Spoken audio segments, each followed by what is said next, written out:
Bueno, 14 de octubre. 14 de octubre, 200 años después, y seguimos sintiendo a Bolívar como si estuviese entrando por aquella puerta, desplazándose aclamado por este pasillo y situándose delante de un pueblo que lo ama, delante de un pueblo que lo venera, pero sobre todo delante de un pueblo que sigue su camino, que sigue su ejemplo, que sigue sus luchas, que sigue sus batallas. El pueblo de la Venezuela del siglo XXI tuvo afortunadamente un impulso inesperado para muchos. Tuvimos a finales del siglo XX una circunstancia inesperada para cualquier imperio. Tuvimos un pueblo que se alzó, que se levantó, que gritó justicia, que salió por las calles de Caracas, de Guarenas, de las capitales de la República en 1989, reclamando justicia, igualdad. Y ese pueblo, que cuando se alzó lo hizo de manera determinada y para siempre. 3 años después, encontró un líder, pero no fue aquel cualquier líder. Fue un hombre, un joven, un teniente coronel, que cuando le conocimos, asumió una responsabilidad en nombre de un movimiento bolivariano revolucionario, con un tricolor en su brazo izquierdo, y junto a él un grupo de hombres, y detrás de ellos un grupo de mujeres y familias dispuestas a hacer patria. Cuán difícil era ver una bandera de Venezuela entonces, ondear, que no fuera en algún acto protocolar, delante de alguna estatua, de algún bronce, de algún mármol, de algún acto frío, para cumplir con los protocolos del ministerio correspondiente. Hablar de un movimiento bolivariano en aquel momento, en el cual el neoliberalismo se había apropiado, se estaba apropiando pues, tras lo sucedido en Europa, la caída de la Unión Soviética, la disolución, y de todo aquello que fuese distinto al capitalismo en su fase, en su etapa neoliberal. Se había impuesto el pensamiento único, o al menos eso pensaban. Y ese pueblo, desde ese momento, hizo una alianza definitiva para no solo alcanzar su liberación, no solo continuar la obra pendiente del Libertador, sino, como 200 años antes, para divulgar, para contagiar al resto de los países de nuestra América de la necesidad histórica de hacer una revolución para ser independientes, de hacer una revolución para procurar la igualdad, de hacer una revolución para luchar contra el hambre. Y ahí está, recordemos los años 90, muy difíciles, pero victoriosos. La represión que se vivió a lo largo de toda la Cuarta República, especialmente a partir de los años 60. Y cuando hablamos de la Cuarta República, nos estamos remontando a 1830, no solo a su etapa punto fijista.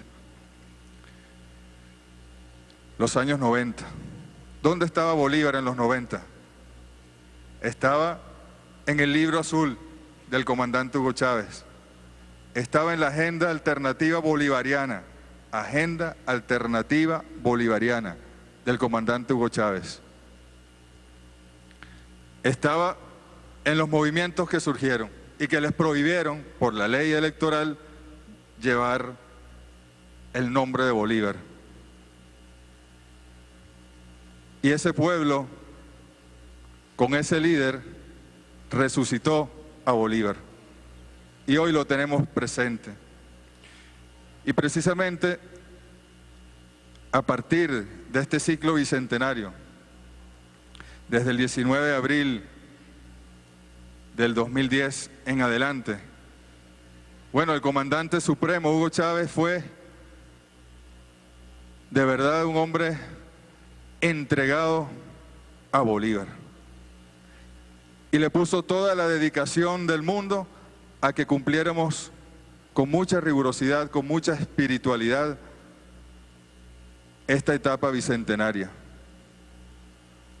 Nosotros no podemos olvidar cómo el comandante Hugo Chávez en el año 2011 retrasó incluso los exámenes físicos que debía hacerse porque él quería estar al frente del pueblo el 5 de julio durante la celebración de los 200 años de la proclamación de nuestra independencia.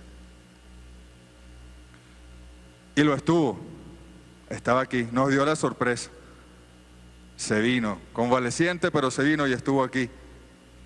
Y desde el Palacio de Miraflores nos dio unas palabras, se dirigió al país. Y él tenía la certeza de que nosotros estamos continuando la obra de Bolívar. Y nosotros no podemos fallarle a Bolívar, no podemos fallarle a Chávez.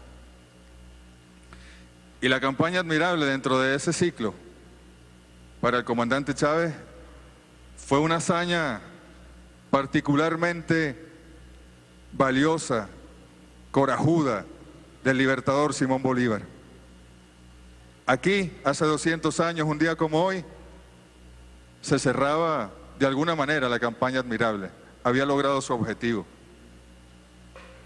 Pero la campaña admirable comenzó el 15 de diciembre del año 1812, de alguna manera, con el manifiesto de Cartagena y con la solicitud que le hacía Bolívar al gobierno y al Congreso de la Nueva Granada, poniéndose a sus órdenes para brindarnos independencia, para venirse sobre Venezuela, para rescatarnos tras la pérdida de la Primera República. Y fue en Cúcuta en febrero, en La Grita en mayo, en Mérida, primera ciudad que le proclamó como libertador en toda nuestra América. De alguna manera Caracas siguió el ejemplo que Mérida dio. El 23 de mayo de 1813, en Trujillo, donde el 15 de junio, bueno, el decreto de guerra-muerte. Le costó tomar una decisión como esa, pero era imprescindible, era indispensable. En Boconó, en Guanare, en Niquitao, en Trujillo, el 2 de junio. En Niquitao se destacaron Rivas y Urdaneta, dos de sus hombres más leales. Y luego se abría camino hacia Barinas, hacia Los Horcones, y el 31 de julio, aquella gran batalla sobre las sabanas de Taguanes, hoy Estado Cojedes, donde ya prácticamente se sellaba el triunfo militar de esa campaña admirable. Luego se vino sobre Valencia, sobre La Victoria, y entraba aquí, en Caracas, el 6 de agosto. Y fue recibido con amor, con júbilo, con alegría, por un pueblo liberado.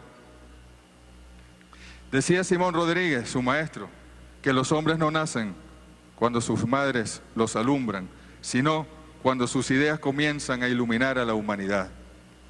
De alguna manera, Simón Bolívar nació con el manifiesto de Cartagena.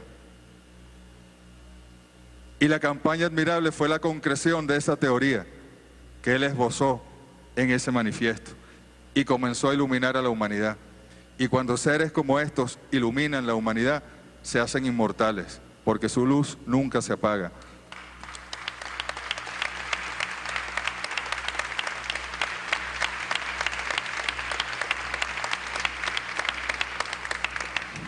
Y una vez aquí, el gobernador, el nuevo gobernador Cristóbal Mendoza, el Cabildo, decidieron convocar, venía Bolívar a este templo a traer las cenizas de Girardot, que había fallecido en batalla, a quien él admiró. Pero el Cabildo decidió hacer una sesión extraordinaria para nombrar a Bolívar, al brigadier Bolívar, que ahora pasaba a ser el capitán general de los ejércitos de Venezuela, y otorgarle, quizás lo pensaron en aquel momento, como en Mérida,